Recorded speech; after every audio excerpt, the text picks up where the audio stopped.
Hello, good morning all of you. आज की class में हम इलेक्ट्रॉनिक्स के अंदर जो लास्ट कॉन्फ़िगरेशन बच गया था, कॉमन कलेक्टर कॉन्फ़िगरेशन, उसके बारे में पढ़ेंगे। उसको बढ़ते ही जो ट्रांजिस्टर का अलग अलग 3 प्रकार से, जिस प्रकार से हम उसका यूज करते हैं किसी भी इनपुट सिग्नल को क्या करने के लिए, प्रवर्धित करने के लिए, जिस प्रकार से हम उसका यूज करते हैं, उसके आधार के ऊपर ट्रांजिस्टर के तीनों प्रकारों के बारे में हम पढ़ लेंगे। तो ये कंप्लीट होने के बाद हम जो नेक्स्ट क्लास होगी उसमें हम क्वांटम मैकेनिक्स या थर्मल में से कोई भी एक टॉपिक को स्टार्ट करेंगे। ठीक है, तो आज जो लास्ट का टॉपिक है वो कौन सा है? वो है उबेनिस्ट संग्राहक अभिविन्यास। इस उबेनिस्ट संग्राहक अभिविन्यास में अब क्या होगा? उबेनिस्ट संग्राहक अभिविन्यास में हम किसको, संग्राहक को क्या रखेंगे? उबेनिस्ट रखेंगे। या फिर हम ये कह सकते हैं कि संग्राहक वाले सिरे से हम न तो किसी प्रकार के किसी सिग्नल को इनपुट करेंगे, न ही उस संग्राहक से किसी प्रकार के सिग्नल को आउटपुट करते हैं। तो इस प्रकार का अभिविन्यास कैसा अभिविन्यास कहलाता है? उबेनिस्ट संग्राहक अभिविन्यास कहलाता है। ये हम लोगों को ध्यान रखना है। तो इसकी डेफिनेशन हम यह कह सकते हैं कि ऐसा विन्यास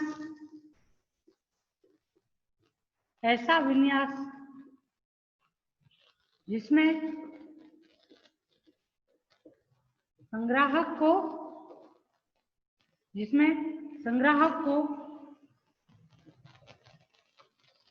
निर्गत तथा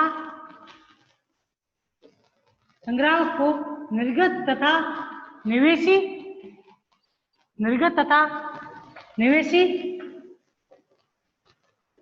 संकेतों के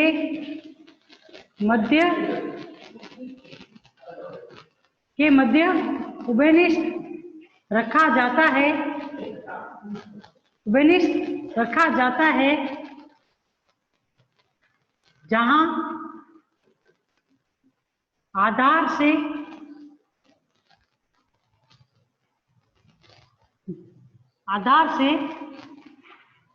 या आधार पर निवेशी तथा उत्सर्जक पर क्या प्राप्त होते हैं? निर्गत संकेत प्राप्त होते हैं। तो इस प्रकार के अभिविन्यास हम कैसा अभिविन्यास बोलेंगे? उबेनिस्ट संग्राहक अभिविन्यास बोलेंगे। अब आप लोगों को डेफिनेशन के रूप में तीनों टर्मिनल में ये याद रखना है कि जो अभिविन्यास के उबेनिस्ट के साथ में जो टर्मिनल का नाम लिया जाता है उससे ना कोई सिग्नल इनपुट होगा, ना ही कोई सिग्नल आउटपुट होता है। तो इस प्रकार के अभिविन्यास हम कौन सा अभिविन्यास बोलेंगे? उबेनिस्ट आधार, उबेनिस्ट उत्सर्जक या फिर उबेनिस्ट संग्राहक अभिविन्यास बोलते हैं। अब इसका हम आलेख डायग्राम बना लेते हैं। उस आलेख डायग्राम के बाद में हम इसका सर्किट डायग्राम बनाएंगे तथा दोनों प्रकार के इसके जो अभिलाक्षण है तथा धारा समीकरण है उसके बारे में पढ़ लेंगे।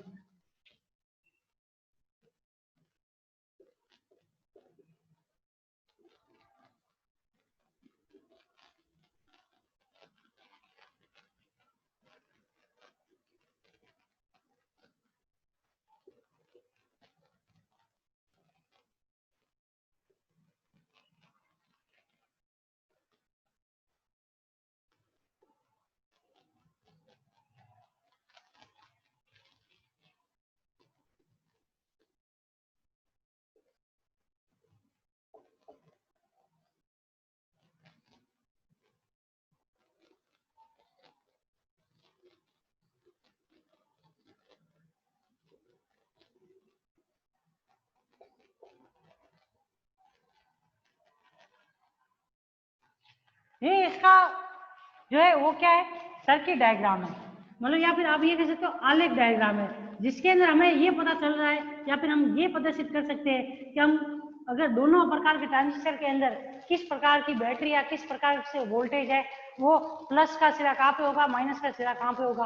और यहाँ पे देखोगे तो हमने अभी तक के जो दो अभिविन्यास पढ़े थे उसमें पहला टर्मिनल हमेशा कैसा होता था? हमेशा पहला टर्मिनल जो होता था वो फॉरवर्ड बायस होता था, पर यहाँ पे अब पहला टर्मिनल रिवर्स बायस है। इसका कारण है क्योंकि यहाँ पे पहला टर्मिनल है वो कौन से जंक्शन को, बेस कलेक्टर जंक्शन को प्रदर्शित करता है। और ट्रांजिस्टर को प्रवर्धक के रूप में यूज करने के लिए हमेशा बेस इमीटर संधि जो होती है वो कौन से बायस में, फॉरवर्ड में, तथा बेस कलेक्टर संधि जो होती है वो हमेशा किस बायस में होनी चाहिए, रिवर्स बायस में होनी चाहिए। इस वजह से ये टर्मिनल रिवर्स बायस में तथा ये टर्मिनल किस में, फॉरवर्ड बायस में होता है। ये हमें ध्यान रखना इसके अंदर बहुत ज्यादा जरूरी है।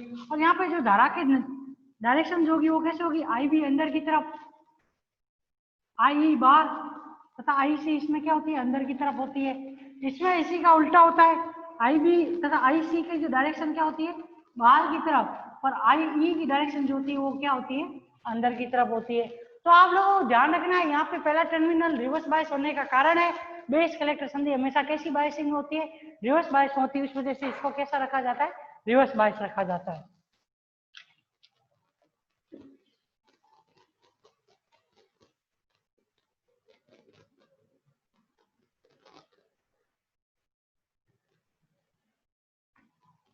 अब इसका सर्किट डायग्राम है,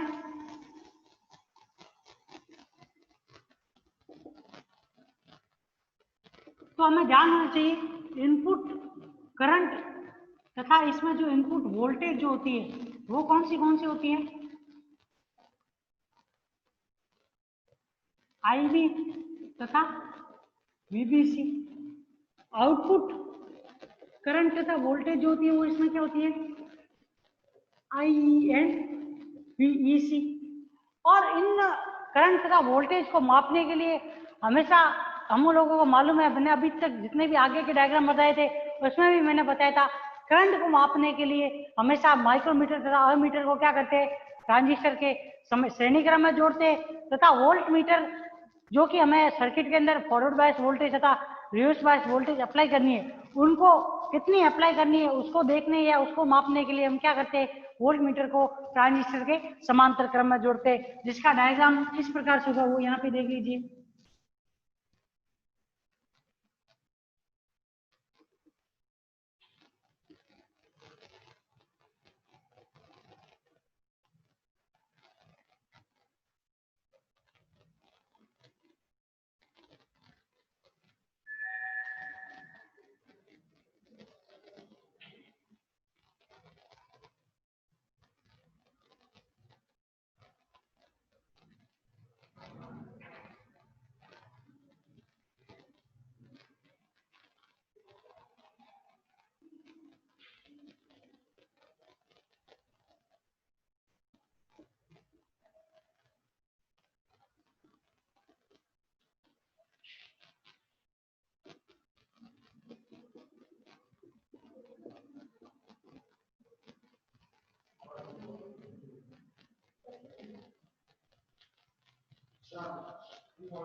इस प्रकार से आप देखोगे तो यहाँ पे ये वोल्ट मीटर दोनों इसके क्या है, समांतर क्रम में, तथा यहाँ पे ये जो अमीटर है जो इसके क्या है, श्रेणी क्रम में जुड़े हुए। यहाँ पे ये एक मिली एमीटर अमीटर है तथा यहाँ पे एक माइक्रो अमीटर है। इसका कारण होता है कि बेस में आवेशवाहकों की संख्या कम होती है, डोपिंग कम होती है, उसका जो परत की चौड़ाई भी होती है वो कम होती है, इस वजह से बेस के अंदर धारा कम बहती है, जिसको माइक्रोमीटर में मापते हैं। इस वजह से यहाँ पे माइक्रोमीटर लिखा है, या माइक्रो एम्पियर में मापने के कारण इसको यहाँ पे इसको मापने के लिए माइक्रोमीटर का यूज किया है। लेकिन दूसरी तरफ उत्सर्जक के अंदर बहुत ज्यादा आवेशवाहक होते हैं, डोपिंग अधिक होने के कारण आवेशवाहकों की संख्या अधिक होती है तथा अधिक करंट उत्पन्न होती है। उस वजह से इसके मापने के लिए किसका यूज करते हैं, मिली अमीटर का यूज करते हैं। ये इसका क्या हो गया, सर्किट डायग्राम हो गया। अब हम जो पढ़ेंगे इसके अंदर इसकी कैरेक्टरिस्टिक्स पढ़ेंगे। जो इसकी दो कैरेक्टरिस्टिक्स है, एक तो इनपुट कैरेक्टरिस्टिक जिसे हम निवेशी अभिलाक्षणिक वक्र से प्रदर्शित करते हैं, और एक आउटपुट कैरेक्टरिस्टिक जिसे हम किससे, निर्गत अभिलाक्षणिक वक्र से प्रदर्शित करते हैं। तो सबसे पहले हम क्या पढ़ेंगे, निवेशी अभिलाक्षणिक वक्र।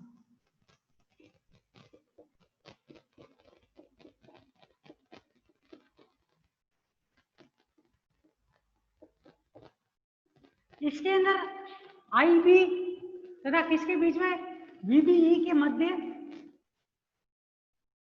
क्या खींचा जाता है, एक वक्र खींचा जाता है। किसको, VC या VEC को क्या रखते हुए, नियत रखते हुए। और दूसरी चीज जो ये संधि जो होती है वो कैसी बायसिंग होती है, तो यहाँ पे VBC होगा। यहाँ पे संधि जो होती है बेस कलेक्टर वो रिवर्स बायस होती है। तो आप लोगों को ध्यान रखना होगा कि इसमें जो ग्राफ भी प्राप्त होगा वो क्या होगा, एक फिक्स वोल्टेज के ऊपर क्या हो जाएगा, डिक्रीजिंग कंडीशन को प्रदर्शित करेगा। उसका कारण होता है VBC संधि का कैसा बायस में होना, रिवर्स बायस होना। तो यहाँ पे जो ग्राफ प्राप्त जो होता है वो किस प्रकार का ग्राफ होता है, वो इस प्रकार का ग्राफ होता है।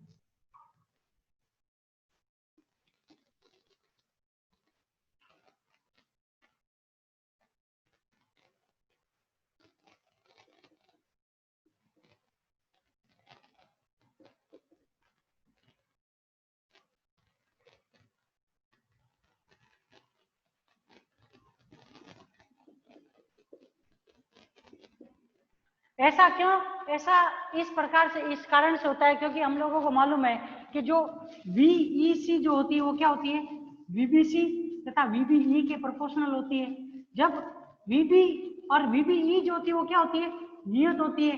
अगर VBC इंक्रीज होती है तो उस कंडीशन, इसके इंक्रीज होने पे क्या होता है, IC धारा का मान भी क्या हो जाता है, बढ़ जाता है। और IC के बढ़ने के कारण IB का मान घट जाता है। इस वजह से आप देख रहे हो कि एक निश्चित या किसी नियत वोल्टेज कलेक्टर बेस वोल्टेज के ऊपर ये IB धारा का मान जो हो रहा है वो क्या हो रहा है, एकदम घट जाता है। और ये एकदम घटने का रूप जो होता है वो कैसे, किसके समान होता है, रिवर्स बायस के समान होता है, जो कि एक फिक्स वोल्टेज या फिक्स वोल्टेज के ऊपर उसमें भी करंट क्या हो जाती थी, घट जाती थी या बढ़ जाती थी। तो इसी प्रकार से इसमें भी क्या होगी, एक नियत वोल्टेज के पश्चात IB का मान भी क्या हो जाता है, बढ़ जाता है। या फिर आप कह सकते हो कि उसका मान क्या हो जाता है, एक नियत वोल्टेज के ऊपर इंक्रीज होना एकदम से इंक्रीज हो जाता है। या फिर आप कह सकते हो इसके अंदर फ्लक्चुएशन बहुत ज्यादा होता है, इस वजह से ये एक सीधी रेखा के रूप में है। ये हम लोगों को इसके अंदर ध्यान रखने योग्य बात है। ऐसा होने का कारण होता है बेस कलेक्टर जंक्शन का कैसे बायस में होना, रिवर्स बायस में होना। अब जो इसकी दूसरी प्रॉपर्टी जो है वो कौन सी है, इसकी विद्युत अभिलाक्षणिक वक्र।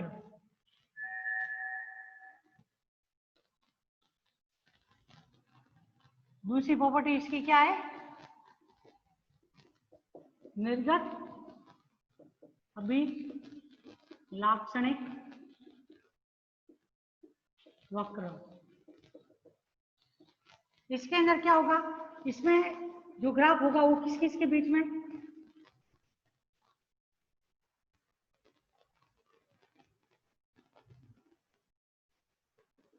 IB को नियत रखते हुए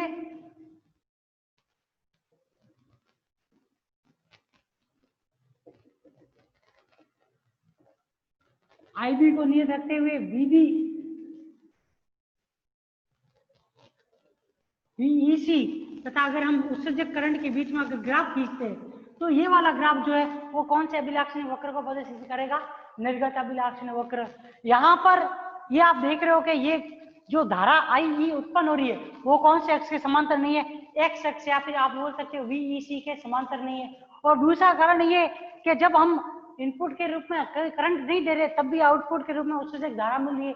इसका कारण ये होता है कि जब हम इनपुट के रूप में आधार करंट नहीं देते तब भी क्या होता है, अल्पसंख्यक आवेश वाहकों के कारण जो धारा उत्पन्न होती है वो किसके रूप में होती है, उत्सर्जक करंट के रूप में होती है। इस वजह से ये ग्राफ जो होता है जीरो आधार वोल्टेज के ऊपर भी क्या होता है, जीरो अक्ष के ऊपर नहीं मिलता है। तथा यहाँ पे जो ये क्षेत्र जो होता है, ये वाला क्षेत्र, इसको हम क्या बोलेंगे, अंतक क्षेत्र बोलेंगे, जो कि क्या होता है, आधार धारा से नीचे की तरफ होता है। जब डायोड या जो ट्रांजिस्टर के अंदर दोनों संधियां होती है वो कौन सी बायस में होती है, जब रिवर्स बायस में होती है तब उसके अंदर धारा जो होती है वो अल्पसंख्यक आवेश वाहकों के कारण बहती है, जिस वजह से ये क्षेत्र कौन सा क्षेत्र होता है, अंतर क्षेत्र होता है। तथा ये जो क्षेत्र होता है ये कौन सा क्षेत्र होता है, सक्रिय क्षेत्र होता है, जिसके अंदर हम क्या करते हैं, IBEC टर्मिनल को किस बायस में बदलते हैं, फॉरवर्ड बायस में बदलते हैं, जिसमें फॉरवर्ड बायस के कारण बहुसंख्यक आवेश वाहकों के कारण धारा उत्पन्न होती है और उस धारा के कारण हमें क्या मिलती है, आउटपुट के रूप में उत्सर्जक धारा की प्राप्ति होती है। और यहाँ पे आप देखोगे ये संतृप्त क्षेत्र है जहाँ पे क्या है,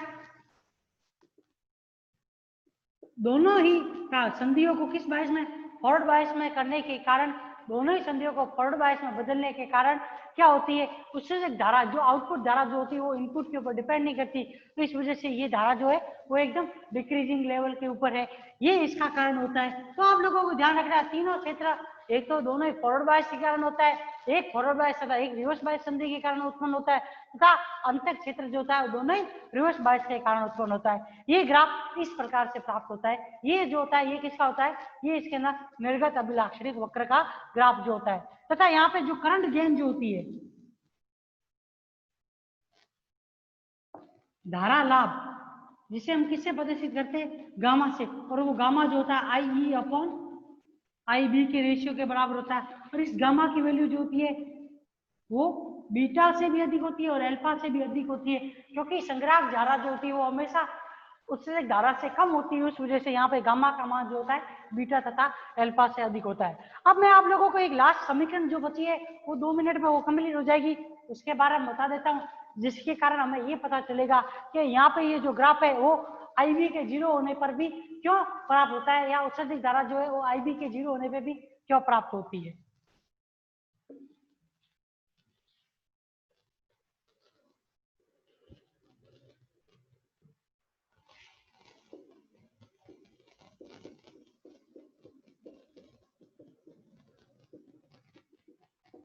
हम इक्वेशन पढ़ते हैं आई ई बराबर क्या पढ़ते हैं, आई बी प्लस आई सी के रूप में इक्वेशन पढ़ते हैं, और जहाँ पे आई सी की वैल्यू क्या होती है, अल्फा इंटू आई ई प्लस आई सी बी 0 के बराबर होती है। इस मान को इस इक्वेशन में रखेंगे तो आई ई बराबर क्या आ जाएगा, आई बी प्लस के अल्फा आई ई प्लस के आई सी बी 0 के रूप में इक्वेशन प्राप्त होगी। इधर की तरफ अल्फा आई ई को ट्रांसफर किया तो 1 माइनस के अल्फा आई ई बराबर क्या हो जाएगा, आई बी प्लस के आई सी बी 0 के रूप में इक्वेशन प्राप्त होगी। जब इसको इधर की तरफ ट्रांसफर करेंगे तो इक्वेशन क्या बन जाएगी, आई ई की आई ई बराबर आई बी अपॉन 1 माइनस के अल्फा प्लस आई सी बी 0 अपॉन 1 माइनस के अल्फा। अब ये जो है ये किसे आई सी सी नोट से प्रदर्शित करते हैं, इसका कारण होता है क्योंकि जो धारा या जो हम संधि पढ़ रहे हैं या जो अभिविन्यास पढ़ रहे हैं वो कौन सा अभिविन्यास पढ़ रहे हैं, उभयनिष्ठ संग्राहक अभिविन्यास पढ़ रहे हैं, उस वजह से ये अल्पसंख्यक आवेशवाहक धारा भी जो कि वो कैसी धारा कहलाएगी, उभयनिष्ठ संग्राहक अभिविन्यास अल्पसंख्यक आवेशवाहक धारा कहलाएगी। इस वजह से इसको किससे आईसीसी नोट से प्रदर्शित करते हैं, तथा जो आई ई की फुल इक्वेशन प्राप्त होती है वो क्या होती है, gamma of I B plus के आई सी सी नोट। यहाँ पे जो गामा जो होता है वो किसके 1 अपॉन 1 माइनस अल्फा के बराबर होता है, ये हमें ध्यान रखना जरूरी है। और यदि हम इसी इक्वेशन में क्या कर दें, आई बी बराबर 0 कर देंगे तो यहाँ पे आई ई बराबर क्या प्राप्त होती है, आई बी बराबर किसके आई सी सी नोट के बराबर प्राप्त होती है। इसका मतलब ये हुआ कि जो ग्राफ के अंदर प्रदर्शित कर रहे थे, हम बोल रहे थे कि अगर हम 0 उससे जब आधार धारा भी अप्लाई करेंगे तो भी हमें क्या मिलती है, उससे जब धारा प्राप्त होती है, जिसका कारण क्या होता है, अल्पसंख्यक आवेश वाहक धारा होता है। इसका कारण ये हम लोगों को ध्यान रखना है।